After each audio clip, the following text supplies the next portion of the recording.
quoi on va parler? On va vous proposer de faire des groupes, des équipes. De combien alors? 4, 5? On peut faire 5 équipes et puis en fonction du nombre de personnes, si vous êtes Oui, d'accord. Okay. une trentaine, vous serez 6 par équipe. Ouais, trop bien. C'est bon pour toi? Ouais, moi ça marche bien. Super. Alors, on vous affiche ici une répartition des consommations d'énergie dans la maison. Alors, est-ce que vous pouvez nous dire, peut-être écrire sur vos ardoises, qu'est-ce qui consomme de l'énergie? Plus d'énergie. À la maison.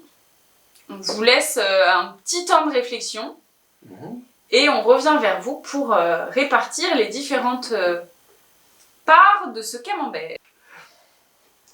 Alors, qu'est-ce qui consomme de l'énergie? Le plus d'énergie, bien, moi j'ai trouvé. C'est le chauffage. Et oui, c'est notre thème aujourd'hui, on le voit.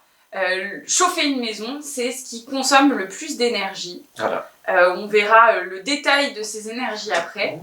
Mais ensuite, on voit que finalement, les consommations électriques pour faire fonctionner la télé, par exemple, c'est beaucoup moins important que le chauffage, c'est vrai.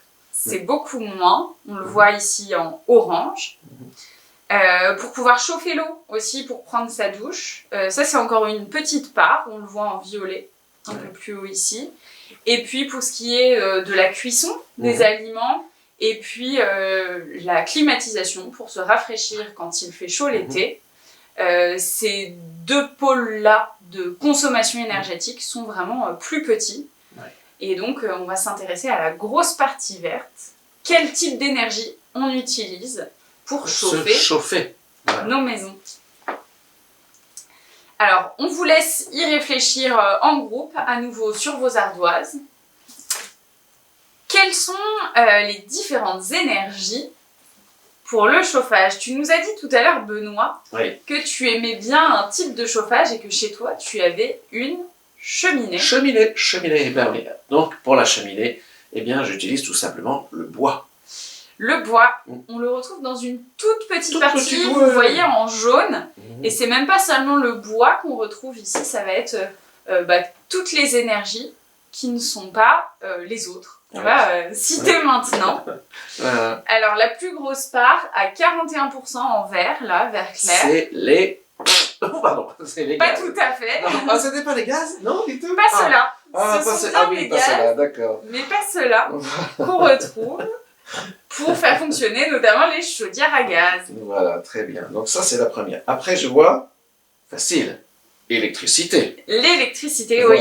C'est une source d'énergie qu'on utilise aussi beaucoup pour le chauffage. On voit ici à 37% dans la partie orange. Il y a encore des systèmes de chauffage, alors ils sont petit à petit supprimés, mais des systèmes de chauffage avec du pétrole et plus particulièrement du fioul qui vont permettre de réchauffer certaines maisons. Et puis pour terminer, mais ça se développe, vous avez peut-être assisté à des travaux dans la rue, oui. T'en as vu chez toi aussi, Benoît? On a l'impression qu'ils soulèvent la terre, enfin en tout cas qu'ils ouvrent la terre plus exactement, et paf, ils mettent des tuyaux. Et alors dans ces gros tuyaux, qu'est-ce qui circule? C'est de l'eau chaude. C'est comme une énorme chaudière dont la chaudière est basée à un endroit dans la ville, une grosse usine, ça peut être un centre d'incinération ou une chaudière biomasse qui fonctionne avec du bois. Comme ça, l'énergie n'est pas perdue. C'est ça, qui chauffe l'eau et qui l'envoie dans ces gros tuyaux pour ensuite alimenter des écoles, des logements aussi, parfois dans des bâtiments. Et on appelle ça le chauffage urbain. Donc c'est un réseau de chaleur qui distribue de l'eau à très haute température. Il faut juste être un peu patient dans les rues parce que forcément quand il y a des travaux, il est marqué défense, d'entrée, travaux, voilà. C'est sécurisé. Mais si on passe à vélo, souvent ça marche. Et à pied bien entendu aussi. Il y a trottinette aussi. Voilà. Et voilà. Donc on sait un petit peu mieux maintenant quelles sont les différentes façons de chauffer son école ou son logement à la maison.